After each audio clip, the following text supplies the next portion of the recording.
On s'est associé par deux axes différents. Tout d'abord, grâce à nos relations tout à fait privilégiées avec le MUSEM, qui a compris depuis longtemps que la mode et la culture étaient intimement liées.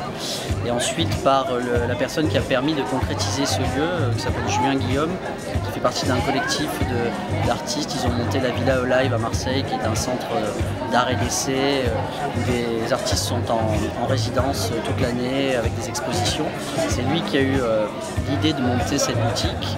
Il m'a contacté tout d'abord pour ma marque Culte, et ça m'a permis de faire une collaboration avec le MUSEM, chose que j'essaie de faire depuis 2 ans. Donc je suis assez content, on a pu sortir une série de produits 100% Culte MUSEM. Et aussi on a eu l'idée à ce moment-là de pouvoir présenter les créateurs de la Maison Méditerranéenne Métiers de la Mode. Il faut savoir que quand même notre vocation première, c'est la formation et l'accompagnement de ces jeunes talents, et que sans commercialisation et sans marketing, sans mise en avant de leurs produits, tout ce qu'ils font ne servirait absolument à rien. Avoir une représentation en plein cœur du Fort Saint-Jean dans un lieu qui draine à peu près 2 millions de visiteurs par an, dans ce qui est devenu aujourd'hui le symbole de la Méditerranée, le MUSEM, je pense que c'est exceptionnel pour ces créateurs. Alors vous avez sélectionné 12 créateurs, je crois.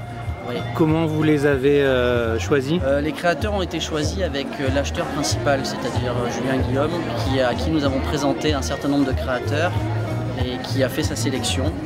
Nous avons du coup à l'intérieur organisé une très belle vitrine avec une belle mise en scène organisée par Julie Liger, et ça nous permet d'avoir un petit peu cette identité méditerranéenne de la mode, qui serait un peu si vous voulez, la première petite vitrine de ce que pourrait représenter cette fameuse biennale que nous voulons lancer en 2016.